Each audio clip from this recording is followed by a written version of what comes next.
Bismillahirrahmanirrahim. Assalamualaikum warahmatullahi wabarakatuh. Perkenalkan, nama saya Aulianita Syahla dengan NIM 213131052. Di sini saya akan menjelaskan terkait jenis-jenis anak berkebutuhan khusus. Baik, langsung saja teman-teman kita masuk ke slide yang pertama. Berikut ini adalah jenis dan ciri-ciri dari anak berkebutuhan khusus. Yang pertama ada anak disabilitas penglihatan atau tunanetra. Anak disabilitas penglihatan atau tunanetra adalah anak yang mengalami gangguan daya penglihatan berupa kebutaan menyeluruh atau total atau sebagian atau low vision. Adapun ciri-cirinya anak dengan kebutaan total, yang pertama tidak mampu melihat cahaya, kerusakan nyata pada kedua bola mata, bagian bola mata tampak jernih tetapi tidak bisa melihat cahaya maupun benda, sering menekan bola mata dengan jari. Adapun ciri-ciri dari anak low vision, yang pertama, mata tampak merah, bola mata bergerak sangat cepat, memicingkan mata pada saat terkena sinar matahari, melihat berbagai objek dengan sangat dekat, bila berjalan di tempat yang belum dikenal, sering tersandung dan menabrak. Kita lanjut. Yang kedua ada disabilitas pendengaran atau tunarungu.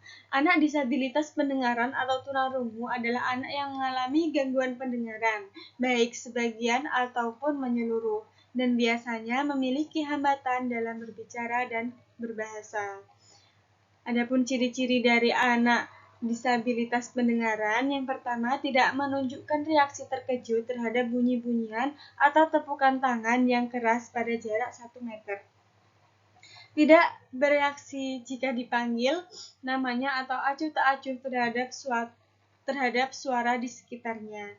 Tidak mampu mengetahui arah bunyi, kemampuan bicara tidak berkembang, tidak bisa memperhatikan sesuatu untuk jangka waktu tertentu, kelihatan seperti anak yang kurang menurut atau pembangkang, kelihatan seperti lamban atau sukar mengerti.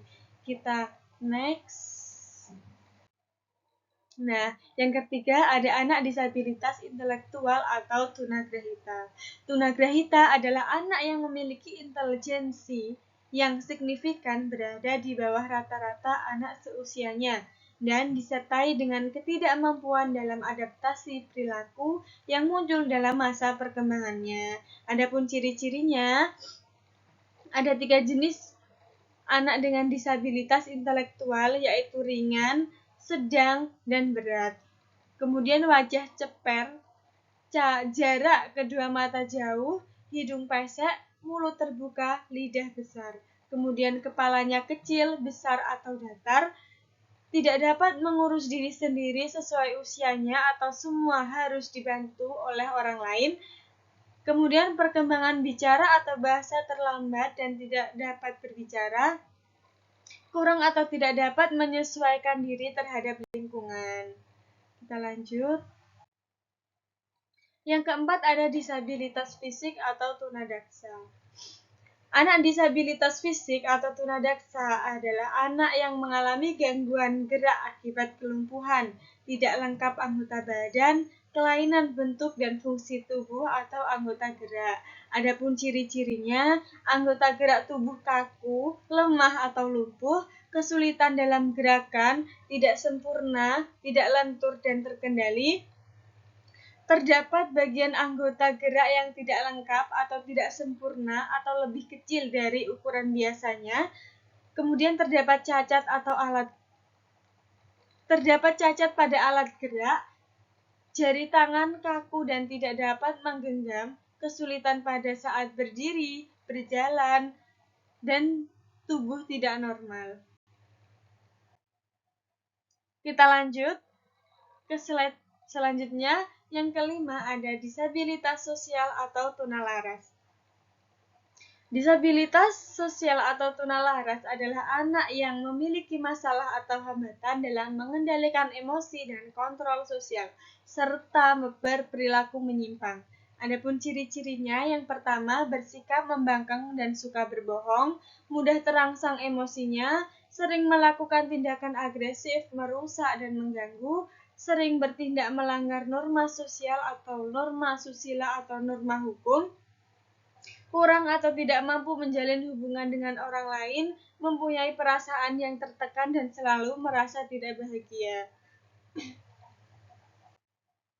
Selanjutnya, anak dengan gangguan GPPH atau ADHD. Anak dengan gangguan pemusatan perhatian dan hiperaktivitas atau GPPH atau Attention Deficit and Hyperactive Disorder adalah anak yang mengalami gangguan perkembangan yang ditandai dengan sekumpulan masalah berupa gangguan pengendalian diri, sulit fokus atau memperhatikan, masalah rentan atensi atau perhatian, hiperaktivitas dan impulsivitas yang menyebabkan kesulitan berperilaku, berpikir, dan mengendalikan emosi.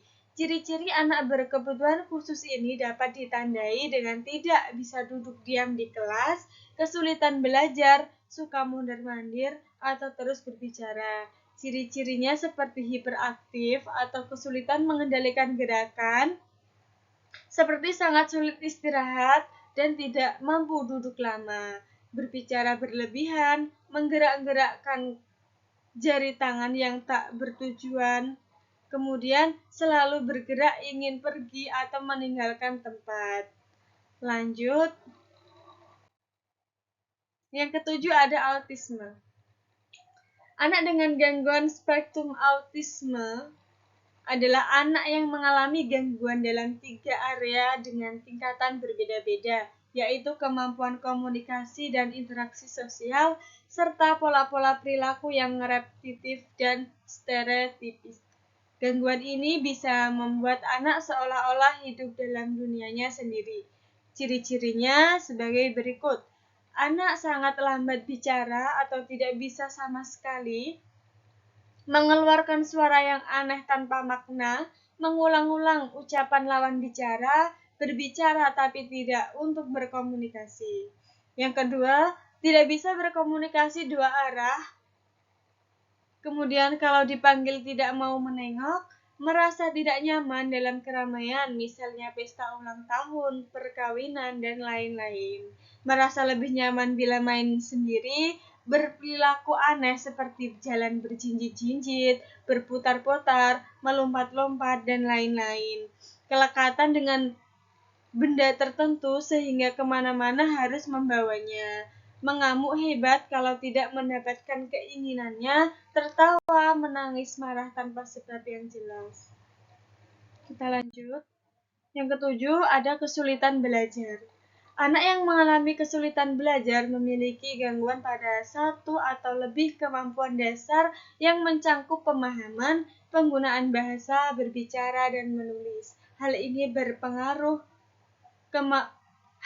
mempengaruhi kemampuan anak dalam berpikir, membaca, berhitung, dan berbicara. Anak dengan kondisi ini memerlukan metode pendekatan khusus untuk mempermudah anak dalam memahami pembelajaran. Yang kesembilan ada lamban belajar. Anak dengan kondisi ini memiliki kemampuan intelektual sedikit di bawah rata-rata, namun belum termasuk ke dalam gangguan mental. Anak yang lamban belajar membutuhkan waktu lebih lama dan memerlukan arahan berulang-ulang agar dapat menyelesaikan tugas-tugasnya. Kita lanjut. Yang ke-10 ada gangguan komunikasi. Individu yang mengalami gangguan ini mengalami hambatan dalam berkomunikasi secara verbal seperti bahasa, suara, irama, dan kelancaran dalam berbicara. Kemudian yang ke-11 gifted atau anak berbakat. Anak berbakat adalah anak yang memiliki kemampuan yang unggul dalam aspek kecerdasan, kreativitas, teknik, sosial, estetika, fisik, dan memiliki tanggung jawab yang jauh lebih dibandingkan dengan anak seusianya. Anak berbakat membutuhkan penanganan dan metode pembelajaran khusus agar dia dapat mewujudkan potensi yang dimilikinya. Baik teman-teman, sekian sedikit penjelasan dari saya terkait jenis-jenis anak berkebutuhan khusus.